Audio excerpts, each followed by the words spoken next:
Hai semuanya, selamat datang di Techbus ID bersama Fakih di sini. Jadi gue baru aja dapat kiriman dari NYK Nemesis. Nah, mereka ngirimin gue beberapa barang, salah satunya adalah produk keluaran terbaru mereka. Ini adalah sebuah headset gaming dan bener-bener apa yang dihadirkan oleh headset gaming ini cukup menarik perhatian gue. Dan langsung aja kali ya kita bahas headset ini. So inilah dia review dari Nemesis HS E12 Acadia.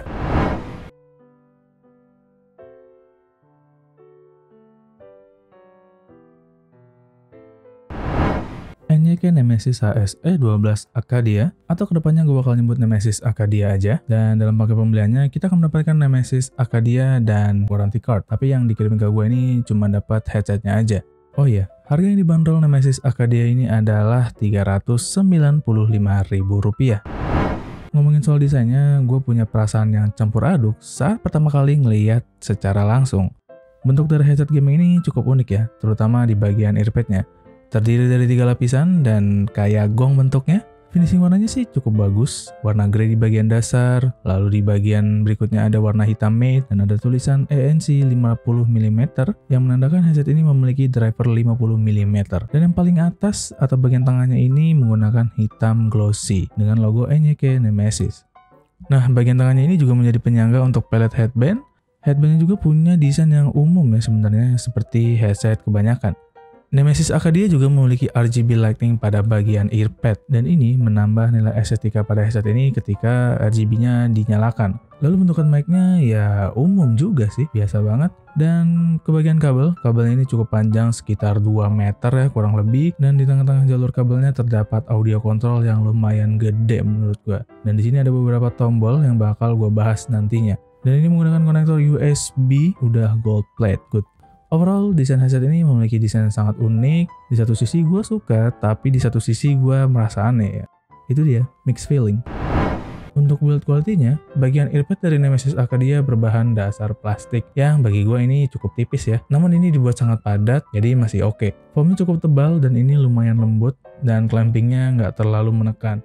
Ini ada salah satu kelemahan juga menurut gue yang membuat noise cancelling terhadap suara sekitar yang masuk kurang gitu. Jadi gue masih bisa dengar suara-suara yang ada di sekitar gue saat gue pakai headset ini. Jadi seperti volumenya itu cuma dikecilin dikit doang lah.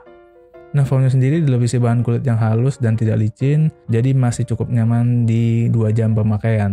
Headbandnya sendiri juga nggak terlalu memberikan tekanan ya, dan ini adalah hal yang bagus. Jadi strapnya ini cukup tipis, namun ini juga dibuat cukup lebar, jadi menurut gue cukup nyaman untuk bagian kepala gue yang cukup gede. Nah, untuk mic-nya sendiri ini cukup elastis dan gampang untuk diposisikan sesuai dengan mulut si pengguna.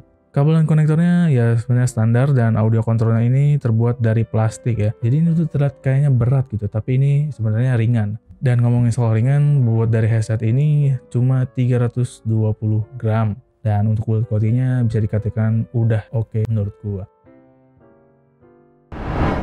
Untuk kualitas suaranya sendiri, headset ini sudah memiliki fitur 7.1 surround sound. Ini menjadikan Nemesis Acadia sebagai salah satu headset gaming dengan fitur 7.1 dengan harga yang terjangkau. Mungkin semakin gencarnya game kompetitif di beberapa waktu ini, Nemesis memberikan opsi kepada para gamer yang baru mau masuk ke ranah e-sport untuk memilih headset ini. Seperti biasa, gue mencoba ini di Valorant dan hasilnya lumayan bagus. Fitur 7.1 bekerja dengan sangat baik di sini, dan suaranya baik suara step, suara tembakan terdengar cukup jelas. Begitupun juga pada 3D audio, hasilnya cukup maksimal setelah gue ngetes ini pada beberapa video. Dan untuk musik udah sangat bagus juga ya. Suara bass dan treble-nya udah cukup lah untuk menikmati musik. Nah, pada bagian audio control-nya, ini terdapat beberapa tombol, yaitu ada volume, ada mute mic, di bawahnya tombol LED untuk mengatur RGB lighting, dan di sini terdapat 4 mode yang bisa kita pilih.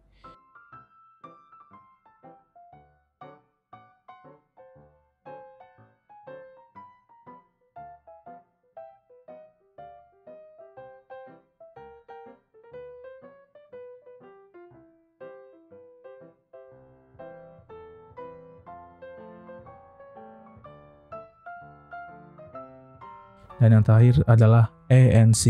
Nah, salah satu keunggulan dari headset ini, kita juga bisa langsung mengatur fitur-fitur yang ada pada headset ini melalui software Nemesis Audio 7.1.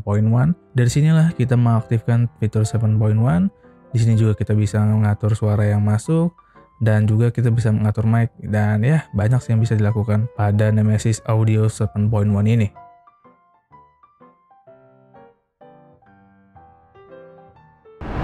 Jadi ini adalah suara yang dihasilkan oleh Nemesis Acadia. Tes 1 2 3, tes 1 2 3, tes 1 2 3. Dan ya mungkin bagi kalian ini kurang bagus. Untungnya di sini ada fitur yang namanya ANC. ANC sendiri adalah singkatan dari Electronic Noise Cancelling. Di sini kita bisa aktifkan ya melalui audio controlnya. Nah, kalau merah berarti aktif. Jadi seperti ini ANC-nya. Nah, sekarang kita tes dulu pada keyboard. Apakah kedengaran atau enggak. Sekarang gue tambahkan suara gue sendiri. Jadi kalau suara keyboardnya teredam, berarti mic-nya cukup bagus. Sekarang kita coba matiin lagi fitur ANC-nya. Dan sekarang kita ketik sambil ngomong.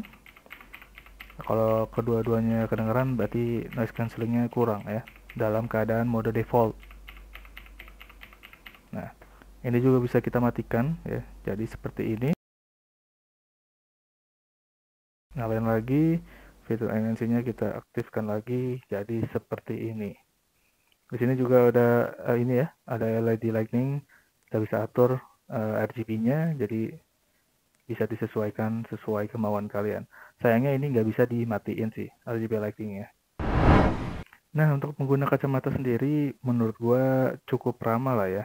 Walaupun kita harus sesuaiin lagi saat kita lagi betulin headsetnya, dan kacamatanya pun juga ikut kegeser. Jadi ya penempatan posisi aja sih yang kurang nyaman di bagian situnya. Selebihnya oke-oke aja menurut gua. Sekarang kita coba lepas dulu kacamatanya.